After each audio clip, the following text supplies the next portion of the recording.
نحمده ونصلي على رسوله الكريم اما بعد اعوذ باللہ من الشیطان الرجیم بسم اللہ الرحمن الرحیم الحمد للہ رب العالمین الرحمن الرحیم مالک یوم الدین صدق اللہ العظیم رب اشرح لی صدری ویسر لی امری واحلل عقدۃ من لسانی یفقہوا قولی۔ سورہ الفاتحہ کا آغاز ہے۔ دی اوپننگ سورہ آف دی قرآن، یہ اس کا دعائیہ اسلوب ہے۔ اللہ تعالیٰ نے ہمیں دعائیہ کلمات سکھائے ہیں کہ اللہ تعالیٰ سے جب مانگا جائے تو سب سے پہلے اللہ تعالیٰ کی تعریف کی جائے، یہ نہیں کہ جھٹ فوراً مانگنا شروع کر دیا جائے۔ پہلے اس ہستی کی تعریف کی جائے جس نے ہمیں پیدا کیا ہے، اس کی تعریف، اس کے مرتبے کو پہچانا جائے، اس کے مرتبے کا اعتراف کیا جائے، اس کے احسانات کا اعتراف کیا جائے، اس کا احسان مند ہوا جائے، اور اس کی بڑائی، اس کی بزرگی اور عظمت کو سمجھا جائے، اور اس کی تعریف کی جائے، اس کی تعریف بلند کی جائے، اس کے مرتبے کا اعتراف کرتے ہوئے، اس کی تعریف کرتے ہوئے اللہ تعالیٰ سے مانگا جائے، دعا کی جائے۔ الحمدللہ رب العالمین الرحمن الرحیم مالک یوم الدین۔ کل شکر اور کل ثنا اس اللہ کے لیے ہے جو تمام جہانوں کا پروردگار، مالک اور نگہبان ہے، نہایت مہربان ہے، جزا و سزا کے دن کا مالک و مختار ہے۔ اللہ تعالیٰ کی تعریف ہے، اللہ تعالیٰ رحمان ہے، اللہ تعالیٰ رحیم ہے، اللہ تعالیٰ یوم جزا کا مالک اور مختار ہے۔ اب یہاں سے مخلوق پرستی کی جڑ اسی وقت کٹ جاتی ہے جب انسان دیکھتا ہے کہ اگر کوئی فرشتہ ہے، کوئی انسان ہے، کوئی پہاڑ ہے، کوئی سیارہ ہے، اس کے اندر کوئی بھی اگر حسن ہے، کوئی بھی خوبی ہے، کوئی بھی کمال ہے، کوئی بھی وصف ہے، وہ اس کا ذاتی نہیں ہے، وہ اللہ تعالیٰ کا عطا کرتا ہے۔ تو شرک کی جڑ یہیں سے کٹ جاتی ہے کہ یہ تمام وصف و کمال، جتنے بھی وصف و کمال ہیں، یہ اللہ تعالیٰ کی عطا کرتا ہے، یہ اللہ تعالیٰ کی ودیت کرتا ہے۔ کسی کے اندر بھی کوئی ذاتی خوبی نہیں ہے، یہ اللہ تعالیٰ کی عطا کردہ خوبی ہے۔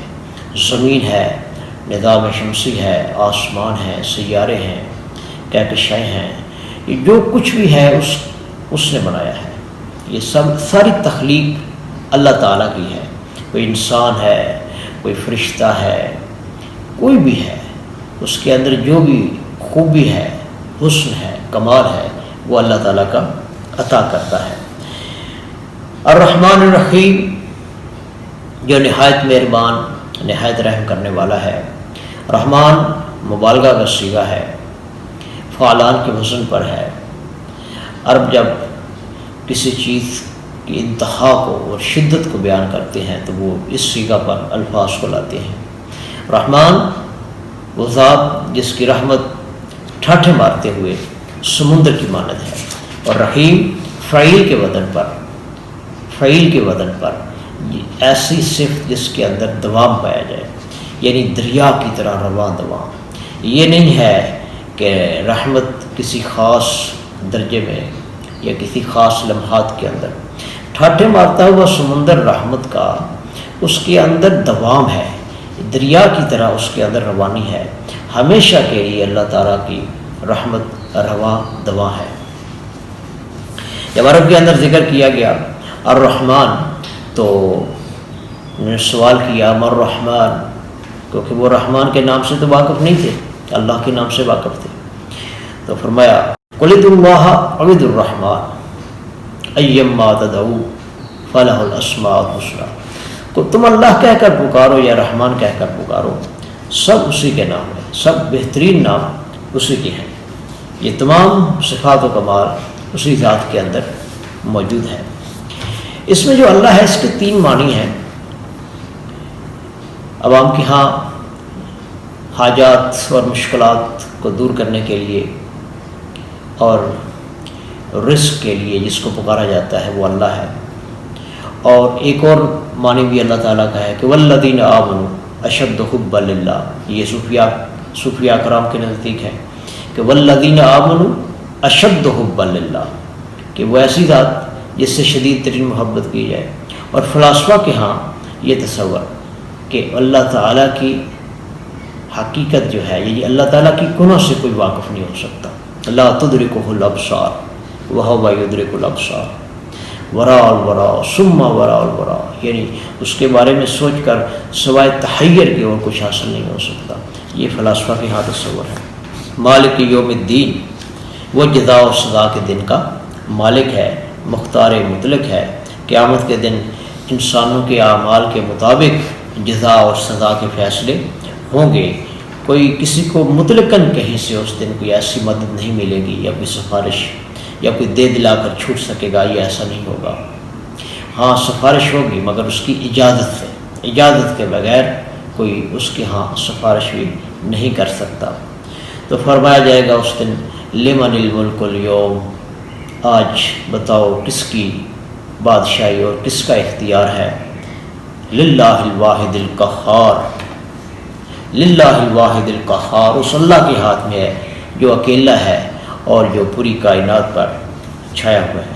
اب اگر گرامر کے لحاظ سے دیکھا جائے تو یہ پورا جملہ الحمدللہ رب العالمین الرحمن الرحیم مالک یوم الدین کہ کل حمد، کل شکر اور کل ثنا اس اللہ کے لیے ہے جو تمام جہانوں کا پروردگار اور نگہبان اور مالک ہے، جو رحمان اور رحیم ہے اور جو جزا کے دن کا مالک اور مختار مطلق ہے۔ ایاک نعبد و ایاک نستعین، اب یہاں سے سورۃ فاتحہ کا دوسرا حصہ شروع ہو رہا ہے۔ یہ ہے تو ایک آیت پر مشتمل، لیکن اس سورہ کی یہ مرکزی آیت ہے۔ ایاک نعبد و ایاک نستعین، ہم صرف تیری ہی بندگی کرتے ہیں اور ہم صرف تجھ سے ہی استعانت طلب کرتے ہیں۔ یہ فعل مضارع کا صیغہ ہے اور یہاں پر ضمیر مخاطب کا اس کو مقدم کرنے سے یہاں پر حصر کا مفہوم پیدا ہوتا ہے، حصر کا مفہوم۔ ایاک نعبد و ایاک نستعین، ہم صرف تیری ہی بندگی کرتے ہیں اور کرتے رہیں گے، کیونکہ عربی میں فعل مضارع جو فعل مضارع ہے وہ حال اور مستقبل دونوں کو کور کرتا ہے۔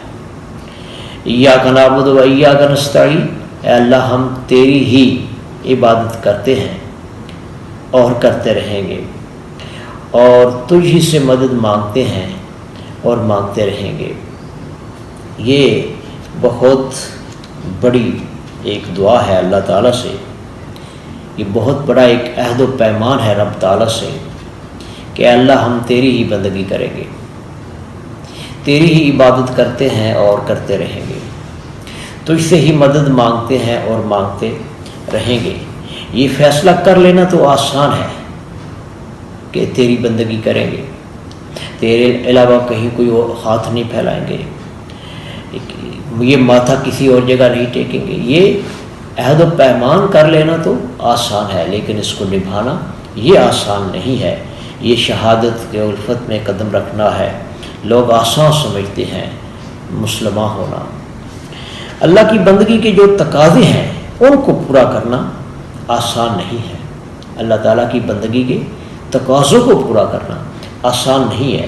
اس کے لیے اللہ تعالیٰ سے جب مدد مانگی گئی اور اس سے عہد و پیمان کیا گیا تو بندہ اللہ تعالیٰ سے کہتا ہے کہ یا رب العزت، میں نے فیصلہ تو کر لیا ہے کہ تیری بندگی کروں گا اور اس کا وعدہ بھی کر رہا ہوں، لیکن مجھے اس پر کاربند رہنے کے لیے تیری مدد درکار ہے۔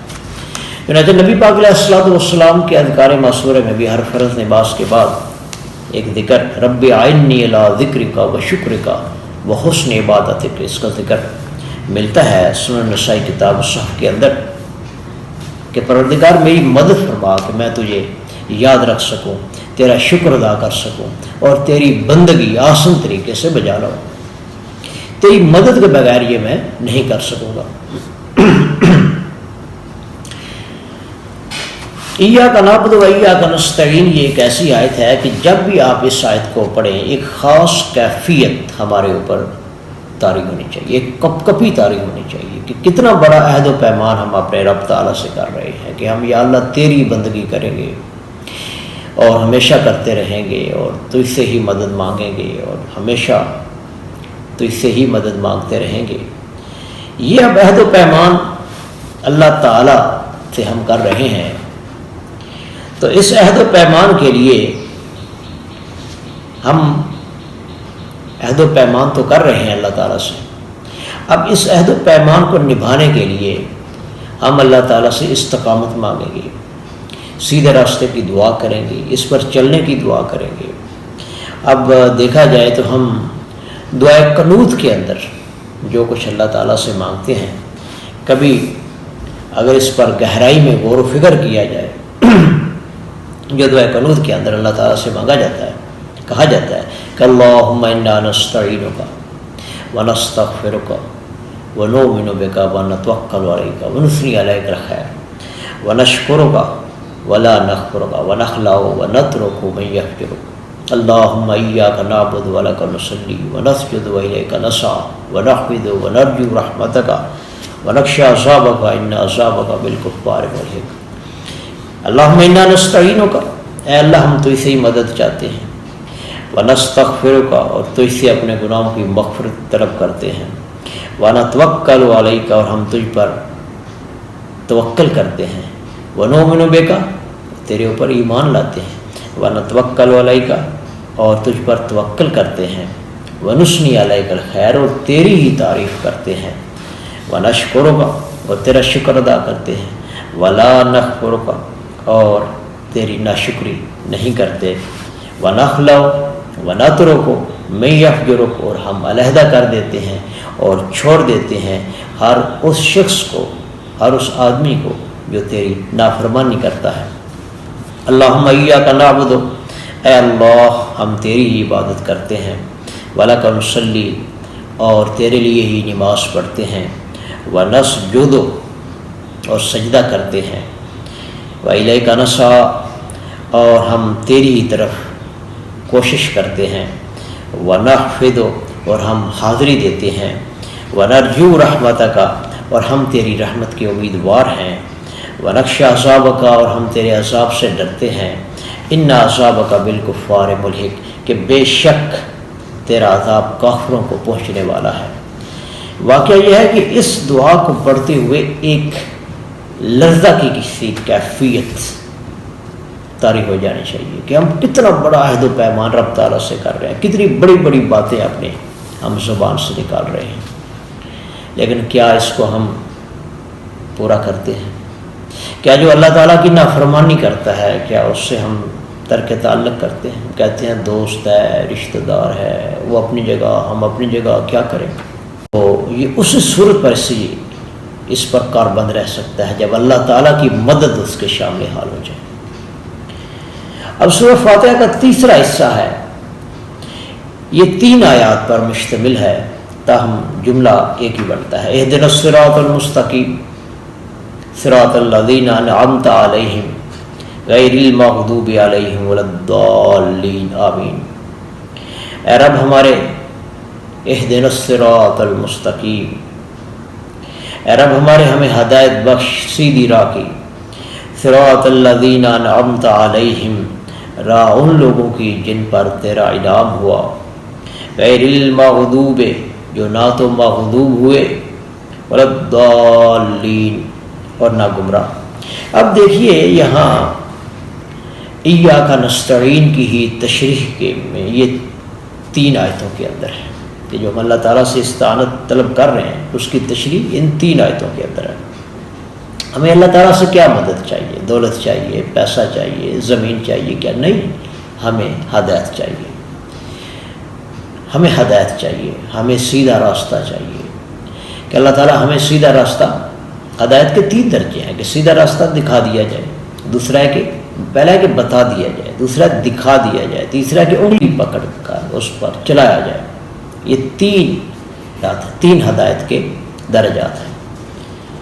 یہ عہد ہدایت سے فعل امر, یہاں فعل امر ہے کہ سیدھا راستہ دکھا دیا جائے, اور ہدایت کا آخری مرتبہ یہ ہے انگلی پکڑ کر اس راستے کی طرف چلایا جائے. کہ اے اللہ ہمیں سیدھا راستہ دکھا دے اور اس سیدھا راستہ پر ہمیں چلا دے اور اس سیدھے راستے کی ہمیں استقامت نصیب فرما، اور سیدھے راستے پر چلنے کے لیے ہمارے جو سینوں کو وہ یا رب العزت وہ کھول دے۔ اس کے لیے دعا ہے اللہم نور قلوبنا، اللہم نور قلوبنا بالایمان واشرح صدورنا للاسلام، کہ اے اللہ ہمارے دلوں کو ایمان کی روشنی سے منور کر دے اور ہمارے سینوں کو اسلام کے لیے کھول دے۔ اللہم نور قلوبنا بالایمان واشرح صدورنا للاسلام، آمین۔ صراط الذین انعمت علیہم، اے اللہ ان لوگوں کا راستہ، یعنی ان لوگوں کے راستے پر اے اللہ ہمیں چلا جن پر تو نے اپنا انعام نازل فرمایا۔ یہ مضمون جا کر سورہ النساء کے اندر کھلے گا کہ منعم علیہم 4 گروہ ہیں، من النبیین والصدیقین والشہداء والصالحین وحسن اولئک رفیقا، کہ وہ نبی، صدیقین، شہداء اور صالحین ہے اور بہت ہی خوب ہے ان کی رفاقت، کہ اللہ ان کے راستے پر ہمیں چلا۔ انبیاء کا راستہ، صدیقین کا راستہ، شہداء کا راستہ، صالحین کا راستہ، ان لوگوں کے راستے پر ہمیں نہ چلانا جو مغضوب ہوئے اور جن پر تیرا غصہ ہوا، مغضوب ہوئے اور جو گمراہ ہوئے، یعنی یہود و نصارہ، ان کے راستے پر یا اللہ ہمیں نہ چلانا، آمین۔ مغضوب علیہم کی سب سے بڑی مثال یہود ہیں کہ اللہ تعالیٰ کی کتاب ان کے پاس تھی، شریعت ان کے پاس موجود تھی، اللہ کی کتاب ان کے پاس موجود تھی، شریعت ان کے پاس موجود تھی، لیکن شرارت نفس اور تکبر کی وجہ سے وہ غلط راستہ پر چل پڑے۔ جیسا کہ ہمارے ہاں بھی بعض نعت گو ایسے ہیں جو بعض اوقات نعت پڑھتے ہوئے زمین و آسمان کے کلابے ملا دیتے ہیں، غلب کر جاتے ہیں، اور اللہ تعالیٰ نے یہ سورہ المائدہ کے اندر حکم دیا ہے کہ یا اہل الکتاب لا تغلوا فی دینکم غیر الحق، کہ اے کتاب والو اپنے دین میں ناحق غلب سے کام نہ لو۔ لیکن نصارہ نے اتنا غلب کیا کہ حضرت عیسیٰ علیہ السلام کو اللہ تعالیٰ کا بیٹا بنا دیا۔ اب ہم اللہ تعالیٰ سے مانگ رہے ہیں کہ اے اللہ ان سب کے راستے سے ہمیں بچانا اور ہمیں ان کے راستے پر چلانا، یعنی انبیاء، صدیقین، شہداء اور صالحین، ان کے راستے پر ہمیں چلانا۔